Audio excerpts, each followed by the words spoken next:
I don't know. This has been the worst month for streaming. I'm banned from the Facebooks from streaming for dumbness. Um, this is the pre-show, everybody, where we talk about what we're gonna do on the show. Thank you for coming out. We got one viewer right now. I'm sure that's Dave sharing out the show. There's Taylor finally showing up. He's still early. Yeah, I was about to say. Sorry, I'm not talking shit. I know it sounds like it. Could have fooled me. I know.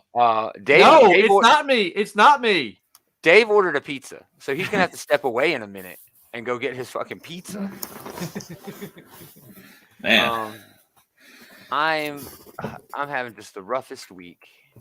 I was gonna say we seem really unprofessional, right but we're way more professional seeming than Previews World right now. Oh, dude, the Diamond website where all the comics are kept. We're usually doing the preview show tonight. We didn't do the show last night, and our thoughts are with everybody who has been dealing with this storm because of that storm. Dave couldn't be here. It was just going to be me and Taylor, and we just don't do that. It's not fun if it's just me and Taylor. We always agree. Yeah, that sucks. It sucks, God. But just an echo chamber, right? We're always like, good one, Gomer. Yes, like, that's right, Taylor. You know, that sort of thing. Wonderful observation. Anyway, so then the Diamond website was down tonight when we do the preview show. So we're just going to do the show we were going to do last night tonight. But yes, all of our thoughts are with people who are suffering from this storm. Terrible storm. My power went out for a few hours, and I was pissed. And then the next day, I'm like, oh, shit. I guess I don't have much to be fucking worried about. What's weird is I moved like 2 weeks ago, and the house I moved at apparently still don't have power. The one I moved out of. But I'm here in the middle of nowhere, BFE. Tennessee. Yeah, nowhere, Tennessee. I lived in a town with like 40,000 people, and now I'm living in a town with 4,000 people. And yeah, no, but not bad at all. It actually blew some of the leaves out of my gutter that I'm too lazy to go up there and get. So I actually made out okay. See that silver lining there. Yeah, right. Silver lining. Jesus. The worst storms they've had. And honestly, these crazy storms that this region got in December. Motherfucker, it was just last year, January, we had them. Shut up. This is normal now. How many times does it have to be abnormal before it's a new normal? In fact, Nashville, around where we live, was not hit nearly as bad by this batch as it had been by last year's batch. Oh, yeah. No. But it's all still in the same, Tornado Alley area.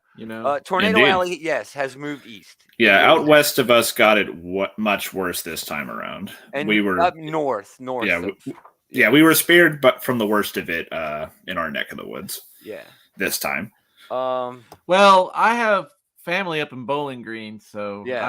I've been getting some reports from an uncle up there, and we all have Twitter, Dave. Yeah, but just kidding. But he's giving me firsthand accountings. Oh, that's cool. That's cool. So yeah, it's moving on to sorry, but yeah, thoughts and whatever with everybody who's been impacted by this. So we're doing our top lists later on this month, TBD. But the bullies are doing one too, and they asked me if I wanted to go on. I was like, no, y'all record it like fucking midnight. And he's like, oh, well, we wouldn't do this one at midnight. And I'm like, oh, well, if y'all don't do it at midnight, at least let me know in advance when.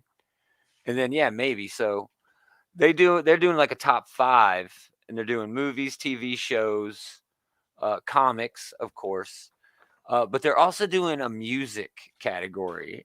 And I'm like, man, I ain't got nothing. That is outside of our wheelhouse. Well, I mean, I listen to music, and I listen to new music, but I just tell my Spotify just to start playing shit, and I don't really look. And then people tell me, oh, you're supposed to get this end of the year thing with Spotify. It's only if you have the Spotify app where it gives you like all of this cool info. Oh. And I don't use the app. I just use the website. I use the app. Yeah, I don't use the app. I just use the website and my Echo, my Amazon Echo. I never like to say her name unless I really mean it. But yeah, we're gonna do ours, and I have ours. I have everything I'm putting on there. I don't have everything written out in my notes, and I don't have them in any order. But apparently, my choice. I have the Matrix on my list already. It's not out for like another 2 weeks.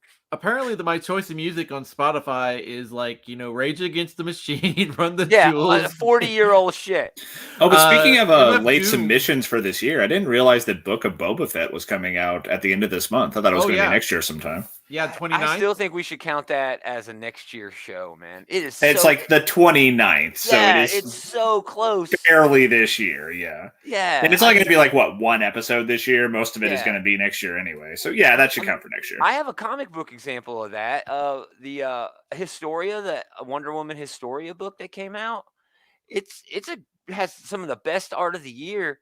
But because another book, and I don't even think I think if you guys had 2 guesses, you'd figure out which one it is. Hold on, guys. Best art of the year. All right. My pizza's here. Oh, go get it, man.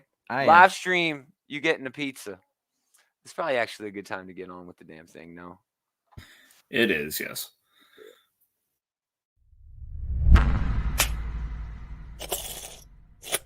I asked hey, what kind of pizza you get? He said, "Oh, Papa John's." I'm like, no, like, what kind of pizza, dude? And he said, "Oh, the bacon thing." Like, oh, Papa John's, the new bacon thing pizza. Yeah, so did David call and say, "Hey, can you guys get me the bacon thing?" Yeah, he was probably online, special note. Can you make this the bacon thing?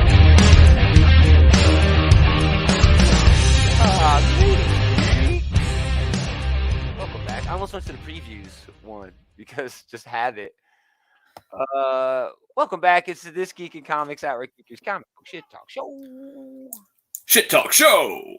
Gomer, aka David, will be here in a minute. He left me to do the Shit Talk Show. I was counting on him doing that. Yeah, I don't know if you've actually ever done it before. We've done a couple where it was just you and me, so yeah. Yeah, it's a weird week. Segment 1. What we're going to talk about, what we did this week. It is so weird.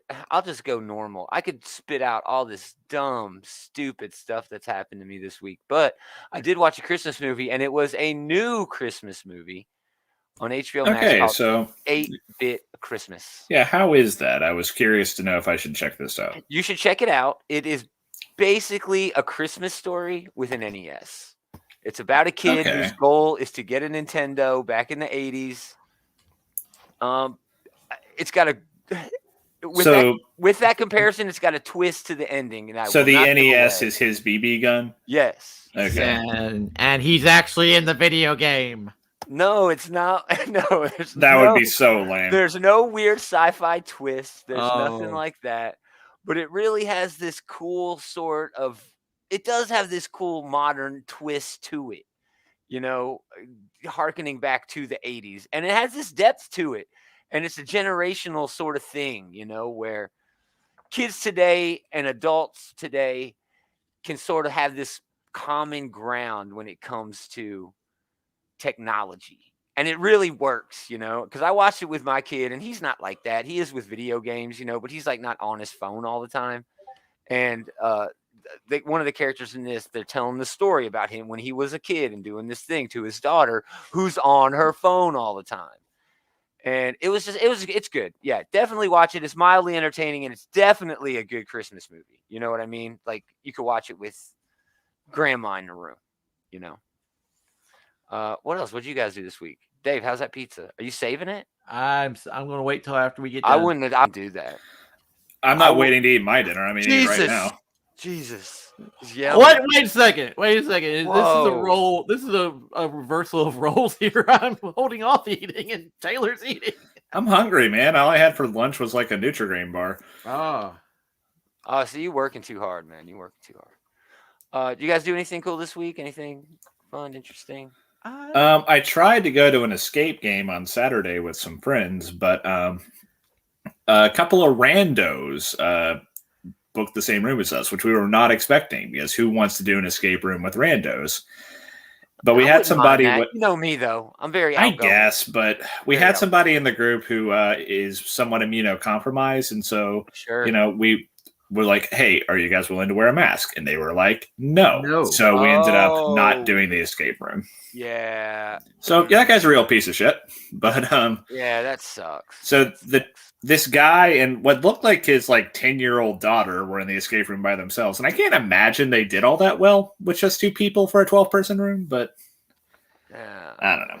I don't get it. Can't you just book it where it's just you and whoever you want? You can, but you have to buy out like the whole room. Although apparently we were wrong about that. Apparently in COVID times, you can say, hey, I don't want to be with other people right now. Well, that's good. So we didn't ask enough beforehand is our problem. Oh, well, that's on you then, man. I'm just kidding. That sucks. That really does suck. And Dave just got pizza. Yeah, I just got pizza. Other So than you that, got- there is more. supporting some random Kickstarters. You and this money. I wish I had money like What's you. at the top of your Kickstarter list right now, Dave? Are you going to do a special list for the end of the year? David's top 5 Kickstarters. Oh, I could do one for Could you narrow it down to 5? I could. Of course you could. Well, but some of them are just like STL files. Guys are putting together for like miniatures and stuff. Like there's a Viking themed one. I need some blast effects, bro. Okay. You need to make me some blast effects and mail them out here to me. I'll demand I'll it. see what I. You need to do all this stuff, man. I'll see what I can do here in the near future. Let's do some news. Oh, go ahead. Let's do some news. They're the badass Borderlands Mr. Torg's Arena of Badassery or something like that, which is like the Borderlands miniatures game. We don't need 5 right now. Well, no, that's just the 2 big ones right now. Damn. I'm doing. And then I'm putting money away for the Marvel Zombies side one. Nice. Right, let's do news. I'm done with you.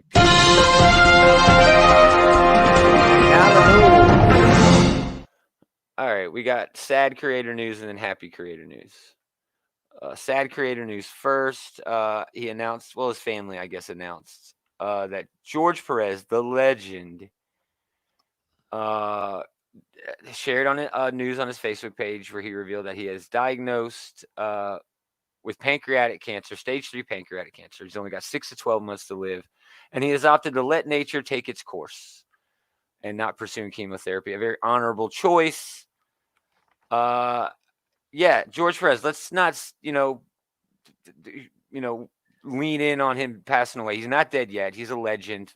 We have the opportunity to let him know how great he is while he's still with us. Exactly, and he is great. He is. I would call him not just. He is definitely way in the lead in terms of all-time greatest comic book artists of all time. Kirby is certainly in the argument there, but I would consider George Perez to be one of the greatest artists of modern pop culture. And the reason I say that is the shit that he did, and this is just Gauntlet, Yeah. If you look at his JLA stuff, he is the quintessential comic book artist, right? He didn't create this style. He mastered this style and made it his own. This is straight out of Kirby. He's kind of like the foundation for more the modern age of comics artwork style. Yeah, I mean, George Perez is the archetype.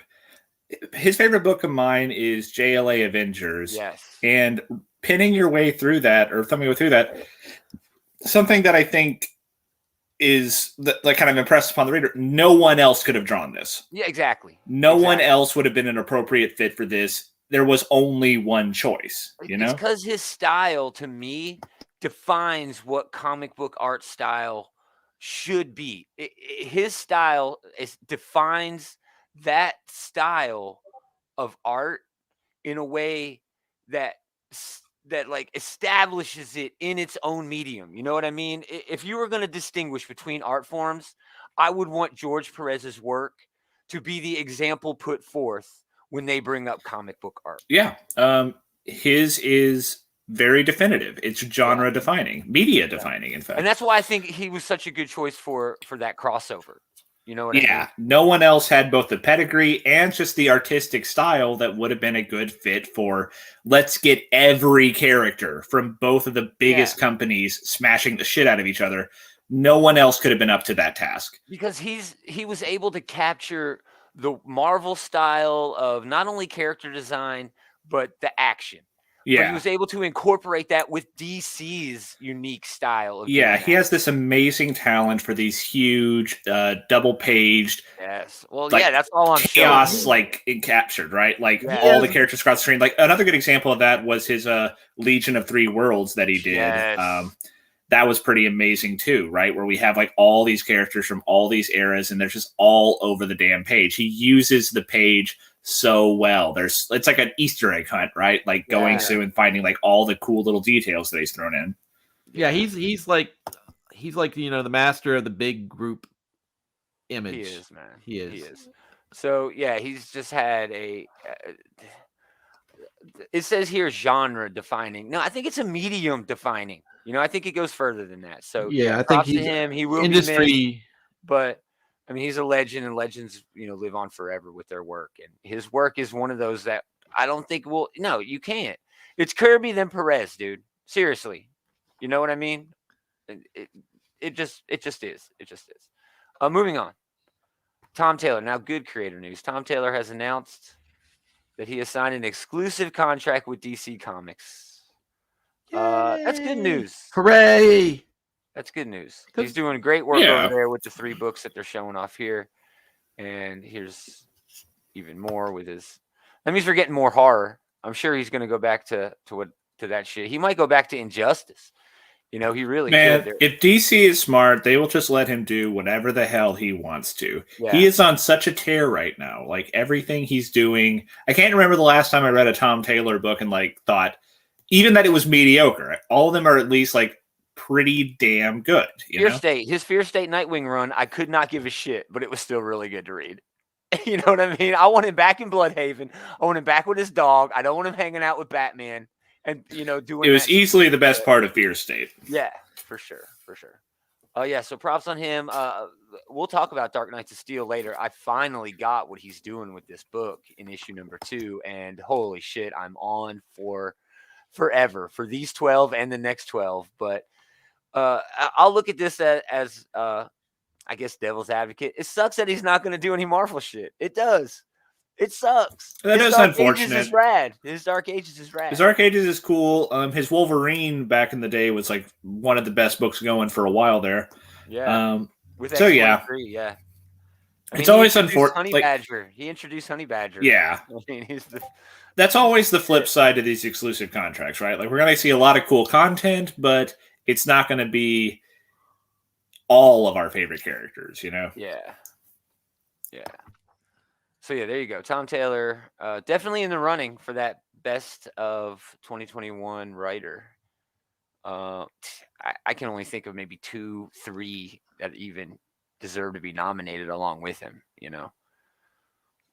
Moving on, a new X-Men shit announced. We actually talked about this on the last preview show, which was a week ago today, which just sounds weird. Oops, sorry.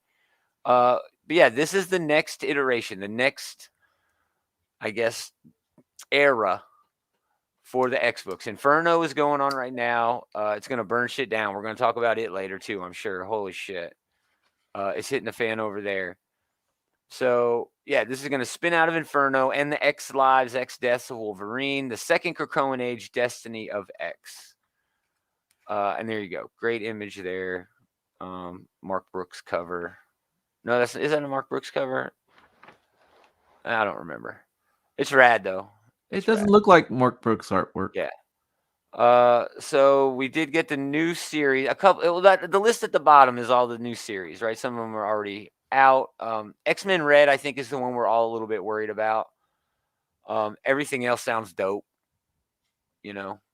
Knights of X and Legion of X, we don't know what the hell those are, but damn, it Legion of X is that Nightcrawler book that's coming out of Way of X. I'm down with that. Nightcrawler's been awesome in Inferno. I love Nightcrawler. Nightcrawler is one of my favorite X-Men, always has been.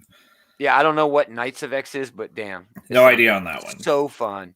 But yeah, then we also just have like a smattering of like the top tier X books here, right? Marauders, X-Force, X-Men, Wolverine, New Mutants. I think the best X book, now that I've been able to soak the whole thing in its entirety, is Hellions, and we can talk about it later. Hellions just hit me in the feels this week. It was so damn good. But they did announce a couple of books. Immortal X-Men, or at least showed off more art for them, I think Destiny being here, I think that is a lie. I think Destiny is a faker. I don't know what's going on there. But yeah, this is cool. Who is this guy? This death-looking guy? Is that just supposed to be the Grim Reaper? Not the Grim Reaper, but like the Grim Reaper. Like He Lady kinda Death. He kind of looks like Exodus. No, Exodus is not. Exodus is holding that standing thing. like behind the Grim Reaper. He's there. got his hand on his shoulder, actually. Oh, okay. And see, he's got this scythe, and it comes down, and then he's got an hourglass too on the table. If that's supposed to be an existing mutant, I do not recognize them. As I- far as I I can wonder- tell, this is yeah. just literally death. Yeah. So Immortal X-Men is going to be Kieran Gillen and Lucas Wernick doing the art. That's a Mark Brooks cover there for sure. But focus on the current leaders of mutant kind known as the Quiet Council. A lot of motherfuckers in the background. You'll notice these Iraqi motherfuckers in the background. These two definitely helped with moving the island to Mars. This motherfucker over here, Lakuta or whatever, knows where everything is. That's just his power. He knows where everything's at. That's a power that I like a lot, right? Because like it's one of those things that I like lose on the my surface, keys all the time. well, like on the surface level, it doesn't sound like much, but like Yeah. the implications there are staggering. You know? Yeah. Yeah. No, for sure. For sure. And also Marauders. We know Marauders is relaunching with a new #1. That's going to be Steve Orlando doing his first ongoing Marvel book, I think. That's what he said. And Eleonora Carlini, who I don't know who Eleonora Carlini is. Kale Nagi does this cover. Most notably, it's got this Solemnus guy in it. Somnus. He's right here with like the moon on his shirt, like upside Okay. down. That's the new character that they released in that Pride Voices thing. And he It can looks like control we also things. have a bunch of cast-offs from some canceled X books here. Yeah, it looks like Yeah, I'll X-Force go through all of Investigations. them. It's Kate and Bishop. They're still there. As last I knew, Bishop was a captain. He might be like the captain now, whatever. But so was Psylocke, or at least Quanon was. And that's Yeah, Quanon, right? That's so yeah. just weird to me that there's two captains on the Marauders team. Yeah, Bishop is like the captain. He's the captain commander. But then we also he have took like over for Cyclops when he Yeah, went to the X-Men. we also have Kate, who's on the Quiet Council. So it's a very politically important team here. We actually have. Yeah, here I'll go through them. Psylocke, Dakin, Aurora, Tempo, who has the most important job on Krakoa. She ages the scotch. She ages the whiskey for the Krakoan whiskey. And Somnus, the new mutant hero who debuted earlier in Marvel Voices Pride #1.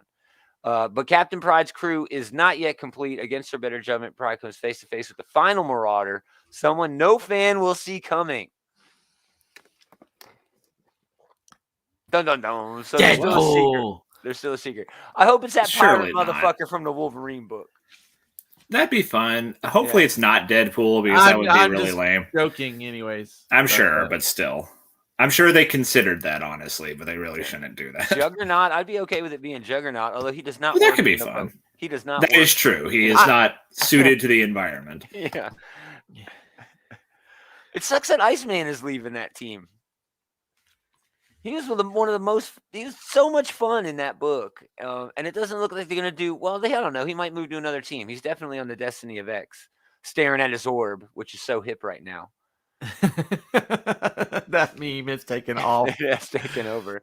I Uh, have that artwork somewhere. I think it's in a D&D book. yeah, it's from a D&D book. It's either Yeah. D&D or it's a Magic card. Yeah. Yeah. So that's all rad, dude. More on that when it breaks.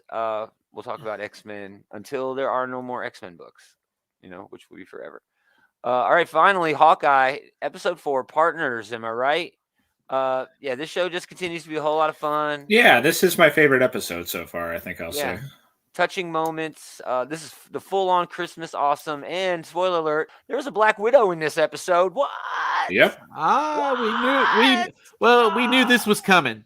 If you seen the Black Widow movie, you knew this was coming. Yeah, this was when, not if, for sure. Yeah, man. But and it yeah, all worked together. Everybody after Clint, and nobody really knows why they're after Clint.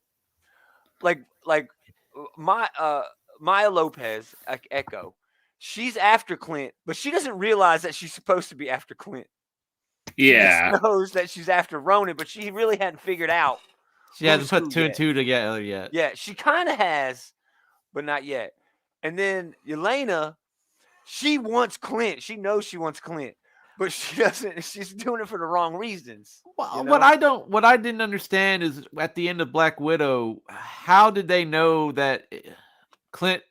They were saying that essentially Clint was responsible for Natasha's death. They probably at least know that Black Widow and Clint left the planet together, and only Clint came back. So that might be just the whole basis for Dude, this. I'm sure they had to file reports with the government, Sokovia Accords, and all that. Yeah, That's all still. I mean, obviously, they had to file a report. Captain America was like, "This was the plan. This is what happened."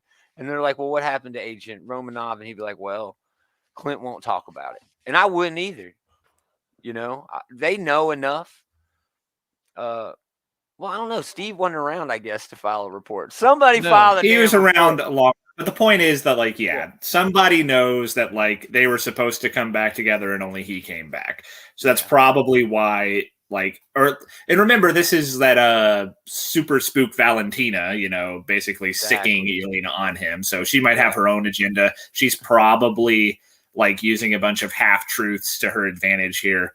But going back to, like, the Christmas sweater stuff, that was a lot of fun. It really developed a lot of good chemistry between the two. Yeah. It is cool to see them kind of play off of each other, and, like, Hawkeye sort of begrudgingly accept this mentor role.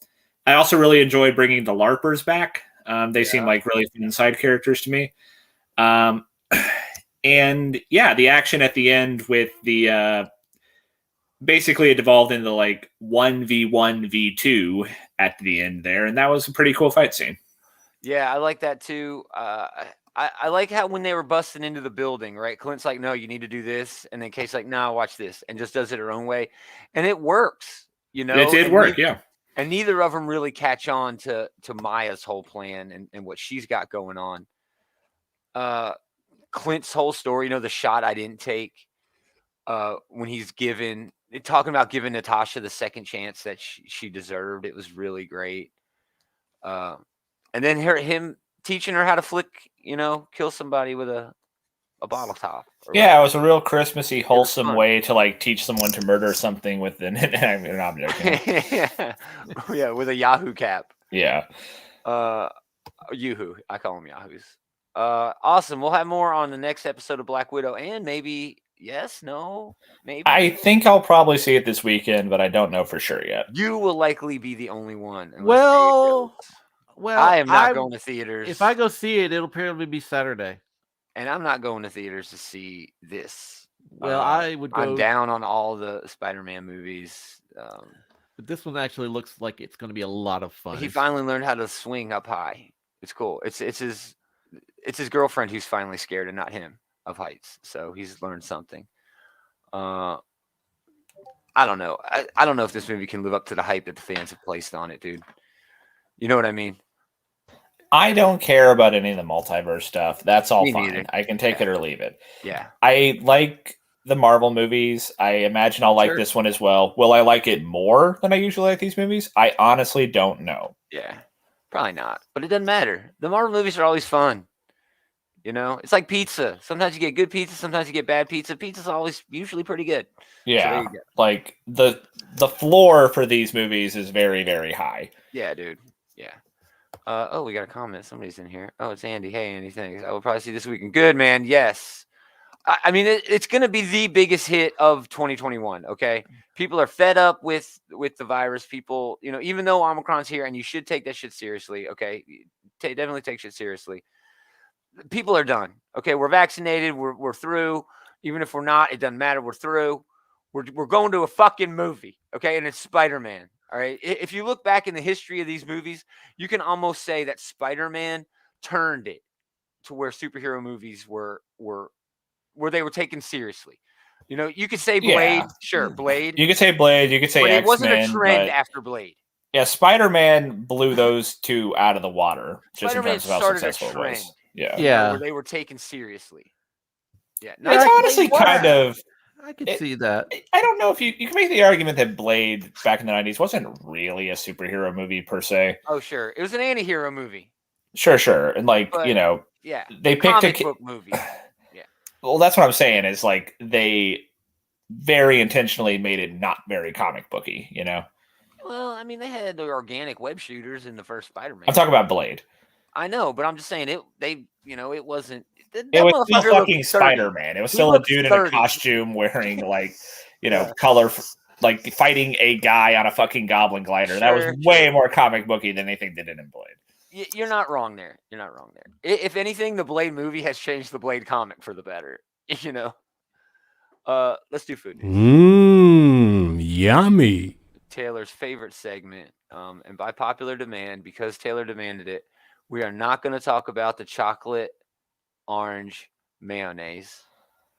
Thank you. That was I not feel like we could have skipped showing it. or the Oreo flavored wine. This is actually what I thought we were going to be doing for food news this week. The Oreo wine? You heard about that? I saw it mentioned a lot. I'm like, oh crap, Gomer's going to put this in the fucking food news. But we're doing good ones. We're only doing yummy ones because that's what Taylor wants. They have new flavors of Pop-Tarts coming out, and they are based on donuts. Yes, we've gone full circle. Snack food cycle complete for Pop-Tarts.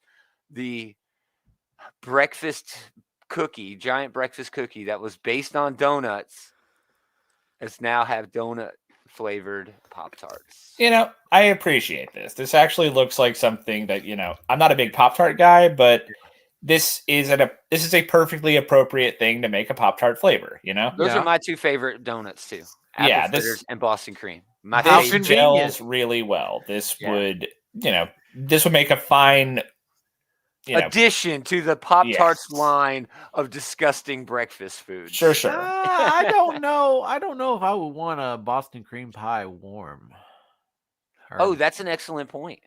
That is an excellent point. Apple fritter though, oh man, apple fritter, yeah. You smell it through the house when someone's baking a Pop-Tart. Somebody needs to make apple fritter melt. You know, you can eat Pop-Tarts cold, right? You can even freeze them sometimes. Yeah, I freeze the blueberry ones frozen in the summertime. Oh man, they're so good.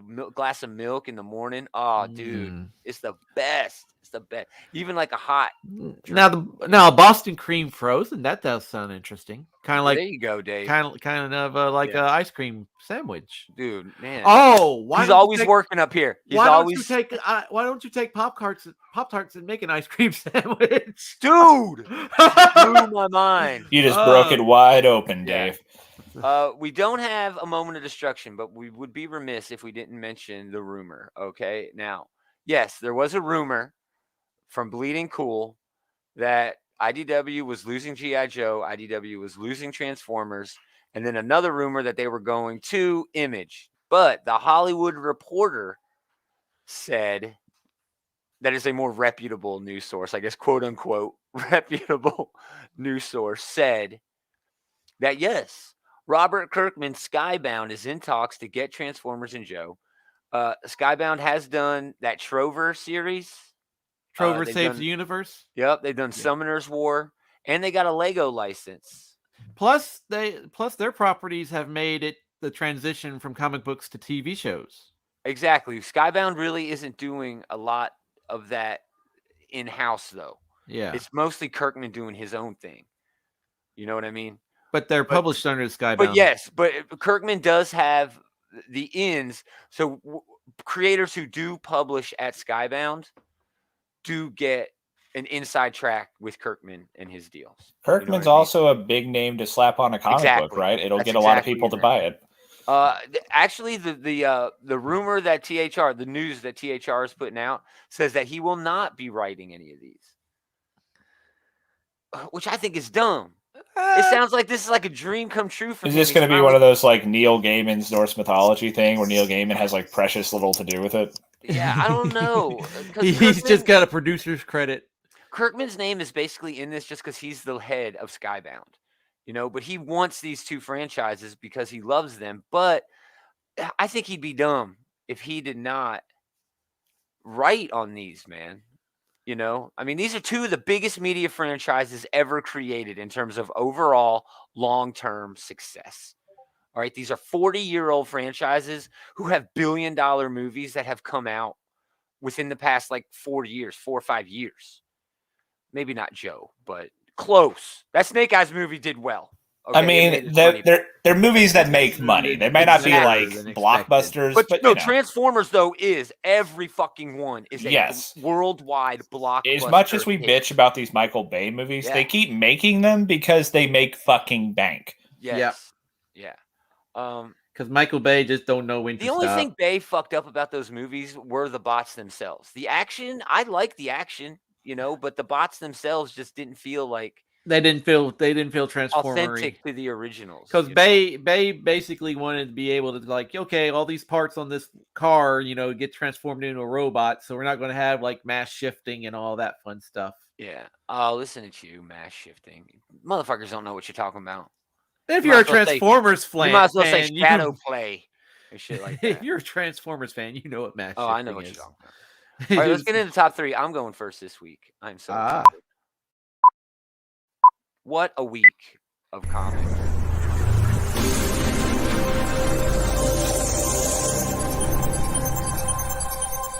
Yeah, I'll start out. Honorable mentions. Man, did I even put these in order? 1, 2. Oh my gosh. All right. Man, I never finished my notes because because I didn't think we were doing the damn show.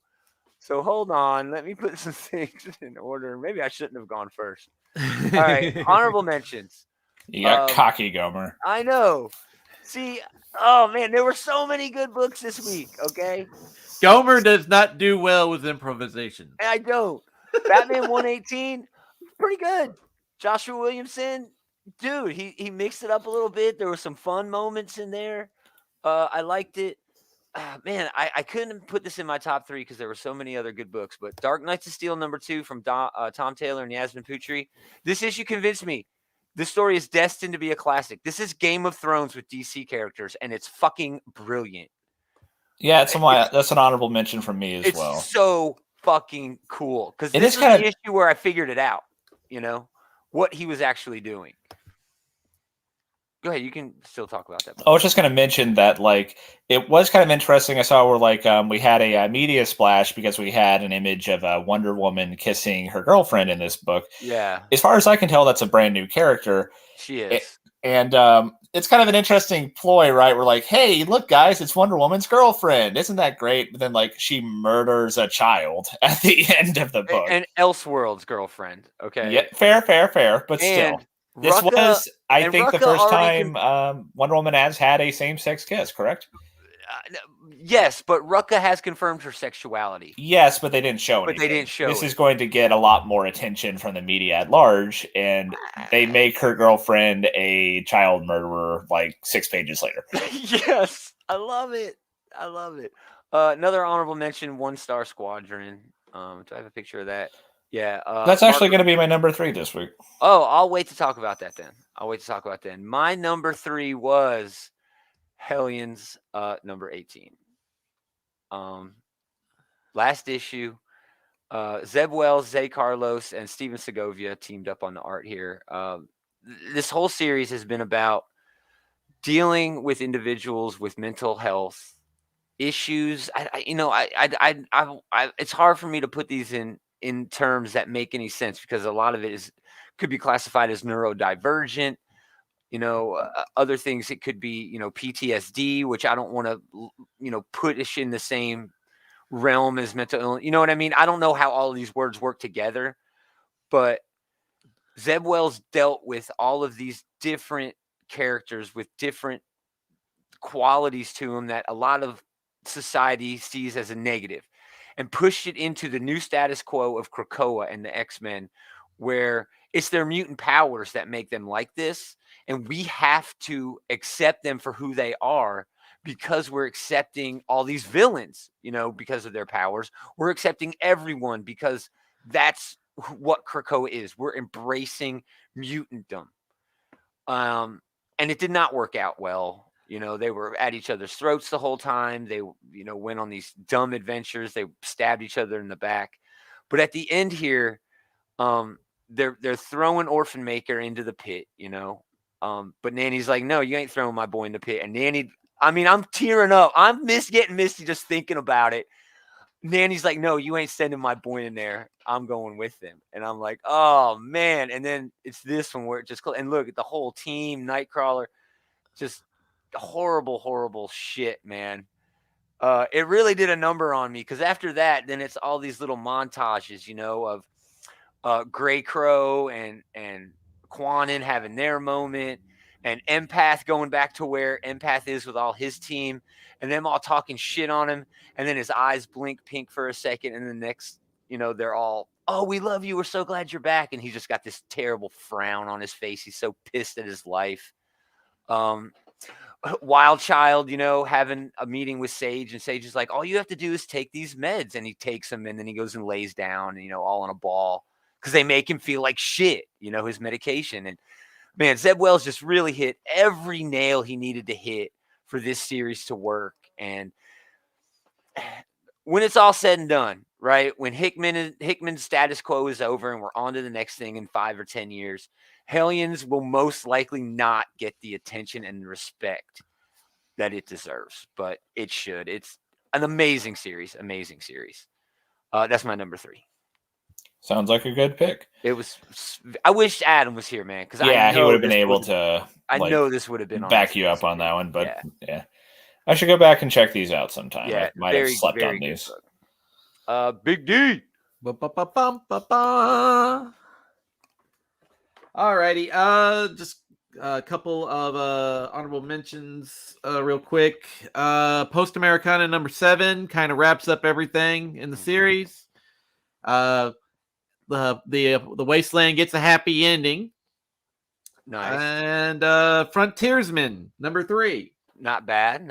Great art in this issue. Great art. They really went all out in this issue. Yeah, this essentially an old enemy comes to the treehouse and fights. They get into a fight, and it kind of shows their history through their whole story. And in the end of it, Frontiersman is, I don't know, I'm not exactly sure if he killed him or the guy died of a heart attack or something, but the guy that showed up is dead. Cliffhanger-y. No, he's definitely dead. No, he's dead, but I think how he died. They kind of don't go into detail about how he was killed. Yeah, I think they're going to pull that into the part of the story.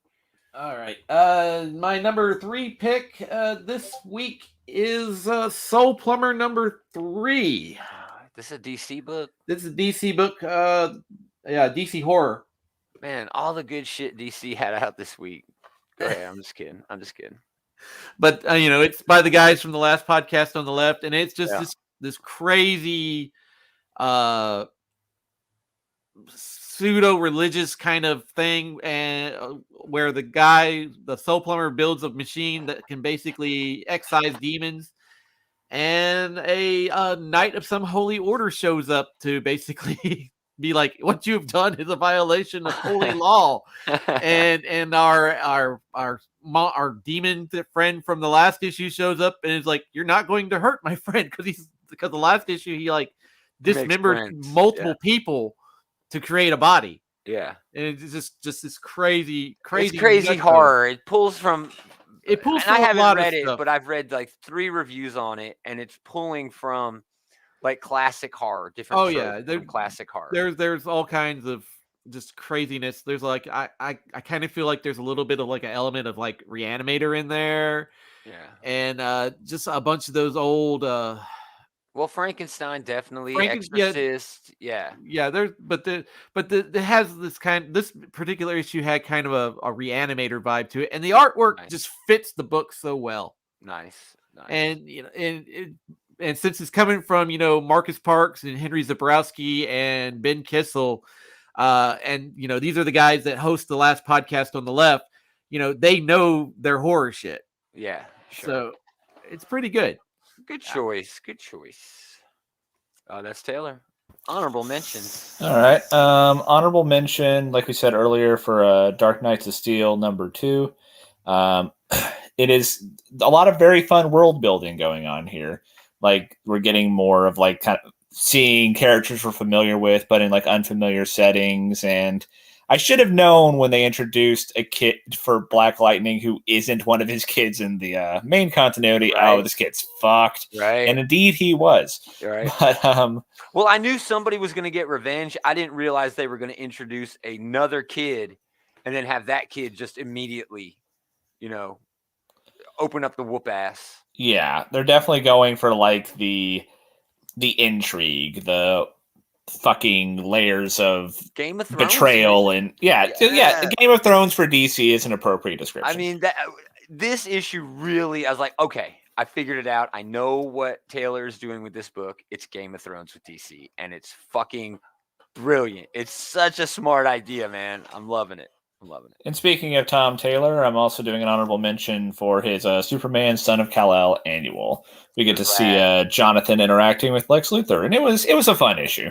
It was fun. I like how like they're on the ground, and while they go to play chess on the roof, and while Lex Luthor's taking the ride up, John just goes and learns chess.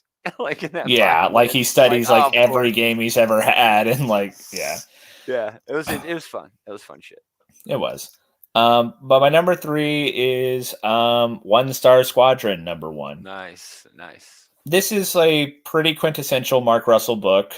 It doesn't seem like it's continuity at all, but it is a pretty scathing look at gig economies, at capitalism, about people who have like the best of intentions to make a positive impact on the world, but the foibles of life, like paying bills and having to chase that dollar gets in the way of that. Mark Russell does a lot of good social commentary in his work. He does, and like that's especially true here with the character of Gangbuster, who went out and tried to do good in the world and just got beat down hard for it, and him dealing with PTSD. It seems it seems like he's got a brain injury, dude, like a football player would have.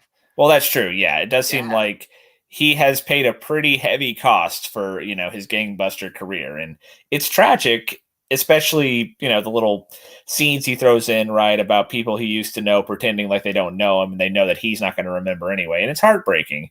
It happens, and then it happens. Yeah. Oh, yes. It's off to a pretty good start. The main reason I don't think this can really be continuity is because Power Girl apparently is a real bitch in this one. She is a terrible, terrible human. And the only reason I say that is because she is through and through a capitalist in this. And that is her one and only goal is to make $1. Yeah, we end with her betraying Red Tornado, our POV character here. Because Tornado is sort of the antithesis of that. And they say that at the beginning. He wants to be a hero. He's going to do all this shit. And then he gets home and he's got a stack of bills that he can't pay. And it's like, well, how the hell? I saved all these people's lives today, but I can't afford to live. And it's like, oh shit. There's also a line in there when Power Girl is in her meeting and the dude says, yeah, I think there's something wrong with Red Tornado's programming. And it's like, oh dude. Yeah. Mark Russell has this way of saying the most important thing anybody can say, doing it with the most absurd backdrop you can imagine.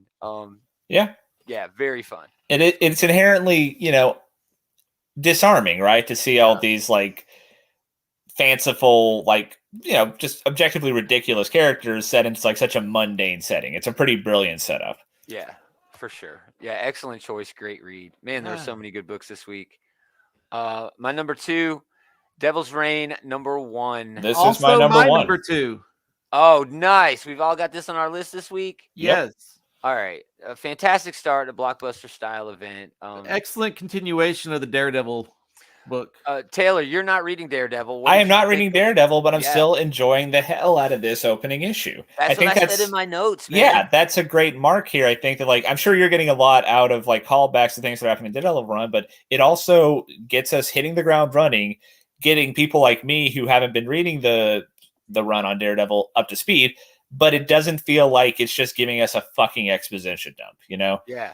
I didn't feel like it was beating me over the head with a bunch of stuff I hadn't read earlier. I was worried that this was going to feel like another Civil War book. Dude, that is in my notes too. But it's not. I mean, the Fisk angle just works on a whole different level than Civil War, Oh, yeah. Because he's not in this to do anything even close to doing something altruistic. You know, he's not being altruistic. He knows he's been fucked and he's trying to figure out why. And if he's got to burn New York to the ground to figure out why, he's going to do it. And Oh it's like, yeah, oh, that that's a is villain. that That is is a bona fide, Yeah. you know, that is completely Marvel a lot within of his times, character to do so. He would exactly. Marvel a lot of times has this problem. They do it in the MCU where they want you to relate to the villain and understand why the villain's doing it, and feel compassion. A villain can just be a fucking villain. Yeah, I mean, there's nothing wrong with a sympathetic villain, but Sure. there's also nothing wrong with having him just be a complete piece of shit. And that's exactly who Fisk is in this, and it's wonderful. I know this is maybe a bold step, a little bit big step. I think this is some of maybe the best work I've ever seen Marco Cicchetto do.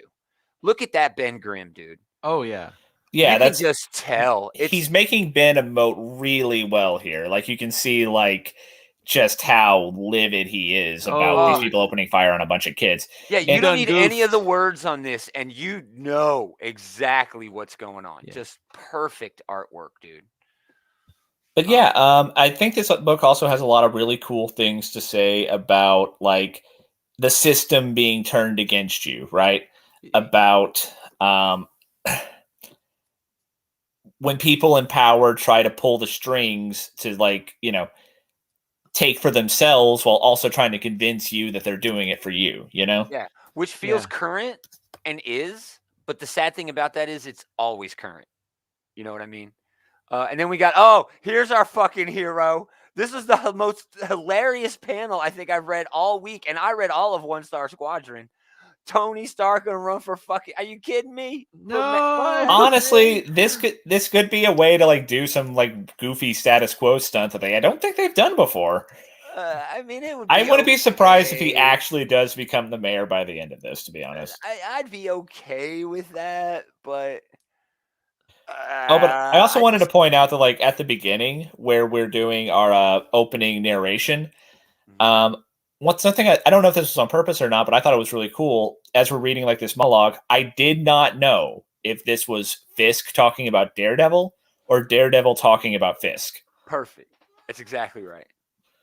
Exactly right. That is brilliant writing. Yeah, yeah. Chip Zdarsky, Marco Cicchetto are opening this.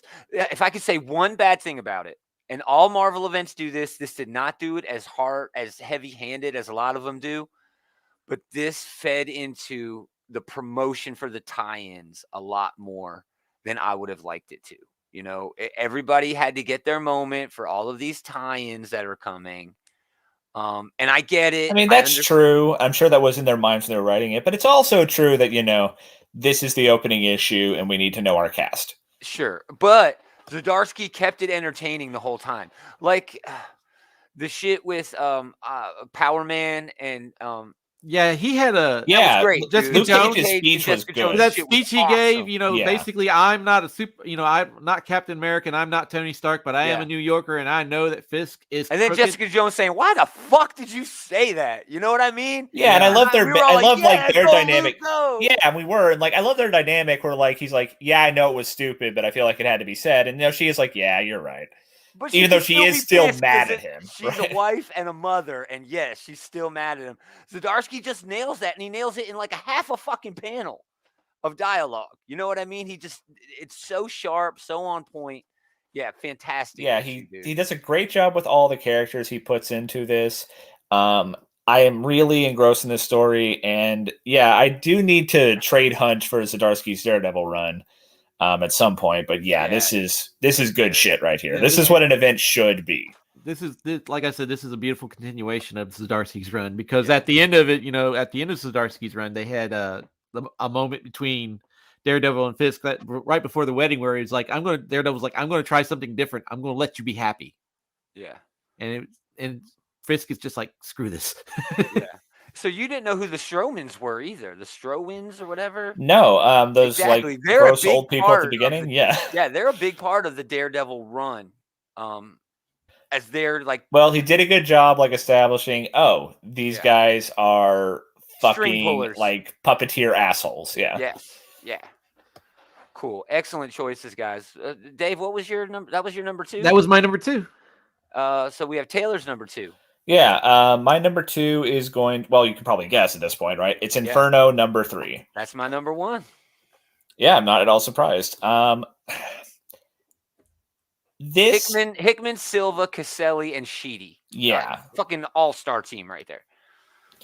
this is doing what the other two issues have already done really well. Where like we are sort of re-examining stuff from earlier in Hickman's run, but from like a different perspective and getting context that we did not have before. No. We can see what Cypher here has been up to.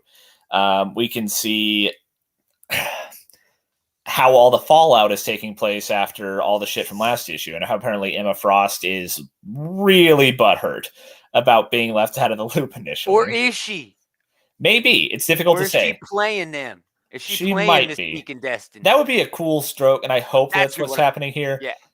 I mean, you've already predicted, right, that you don't think this is going to end well for Mystique and Destiny, which I don't think so. I would be surprised if it did. I think you're probably right there. Yeah. But yeah, it's really cool to get like the perspective from like Nimrod and Omega Sentinel. It's really cool to see Moira and like the conflict between her and Destiny still playing out some more. Yeah. It is kind of interesting, right, that like this timeline's version of Destiny didn't even know that Moira had beef with her, but she found that out through Emma this time, right? I know. It's so wild, dude. It's so wild, the things that Hickman is playing with. There was another great graph in here that shows how Omega Sentinel came back in her timeline, which is actually Moira X's 10th timeline. And I love this line here, all my days of future past, because this is exactly, Omega Sentinel is doing her own days of future past, where future Omega Sentinel, her consciousness was sent back into her body in the past. Yeah, Hickman does have a real talent for brilliant. Like throwing in references in a way that doesn't feel forced or hokey. Yeah. That's hard to pull off, but he manages to do it pretty well. Yeah. I mean, there's just so many cool things going on here. There's a line here between Xavier and Magneto where they're like, yeah, we always win. Talking about themselves. And then there's a context where Omega Sentinel says, yeah, we always mutants always win. Yeah. Yeah, the mutants always win. But Moira's entire thing is that mutants always lose. What the fuck is Hickman doing? I can't believe he's leaving this franchise. This is quintessential Hickman stuff, right? Where like you've got to have a long memory to really appreciate what all's going on. Like this is you are rewarded for going back and rereading after you've read the new stuff like years later to see like, oh, I see what you did there, Hickman. Yeah, just brilliant, man. How did you plan it out? The last comment I have on this. Oh, well, here, this 2 comments. This is a little shout out to Trial of Magneto. No, resurrection outside of recent exceptions. Are they confirming that? No, Wanda is not a mutant. Potentially, yeah. I don't know what the fuck is going on with that, honestly. But I still, as far as I'm aware, the current status quo is that she's not a mutant. Yeah. I mean, I paid $30 for this event where all I get to find out is that no, you were right. Scarlet Witch is still not a mutant. Fuck you, Marvel. I want my money back on that one. Make up your mind. Yeah, but the last thing I'll say on this, with 3 different artists, it should have been more jarring than it was. But Hickman did a great job of choosing artists and then having the artists only do the pages for the stories that they needed to do. You know what I mean? There's sort of like 3 intertwining stories going on here. Yeah. There's the Cypher part. There's the Magneto, Moira, Destiny, Emma thing. And then there's the Omega Sentinel with Nimrod. And it all sort of all comes together just perfectly between the 3 artists. And that is very hard to do. Very, very hard to do. But, man, what a fucking book. So good. So, yeah, that's my number 1. It was Taylor's number 1. My number 2. Oh, you still have your number 1 to go. My number 1 was Devil's Reign. Yeah. Awesome. So we got 1 book to call out. And that's Dave's number 1. My number 1, Made in Korea, number 6. Oh, the ending. I knew that was going to be on your list somewhere. Yeah, I forgot about this book. It's a beautiful. It's beautiful. Just ending to it, where Jesse essentially transcends the programming. Oh, and she becomes like a human. Like Pinocchio. Essentially, yes. This whole story is basically Pinocchio. Yes, she Well, That's I not guess, a riff on it. That's not a like a. No, it's back. not. It sounded like it's a one. more. It's more of I a didn't modern. mean it that way. I swear, I It's didn't more of mean a it that way. modern interpretation of Pinocchio. I would Yeah. put it closer to that. If you ever seen kind of the movie AI, It is. there's but yeah. there's a big element of that kind of feel to it. AI is definitely Pinocchio. There's even a blue fairy. Yeah. They even talk about it being Pinocchio in the Yeah. movie. But yes. But they're trying to from what I can gather, they're trying to replicate the AI program, and Jesse's just not having it. Mm. And she can, I guess it would be just say they, because Jesse can transcend between male and female now. Oh, okay.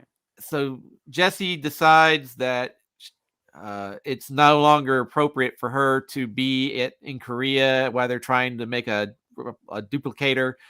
So Jesse goes home, finds another body, and goes home to her parents in Texas. Oh, and she that's a good transcends. story. That's a good ending for that. She transcends her. Her programming. Sure. Her programming. I keep calling her, but at the end of the book, it's Jesse is a adult male. Oh, because that's the body they decided to choose. That's the body Jesse Nice. chose. Okay, so it's got layers. Yeah, this thing has had layers though, because at one point when the little girl robot goes and like is she just goes through all of these different phases. I think. Yeah. She really you know, grows up. Yeah. The book. And then there's like the dark chapter, and then the chapters and the last of the half of the book is where she's in Korea. Yeah. And they've been trying to figure out, replicate this programming that the man did in the first issue to give her sentience, essentially. Yes. Yeah. And there's these metaphors where she's in this hallway full of doors, and those two boys from the high school shooting that are in there, and they're playing hide and seek with her.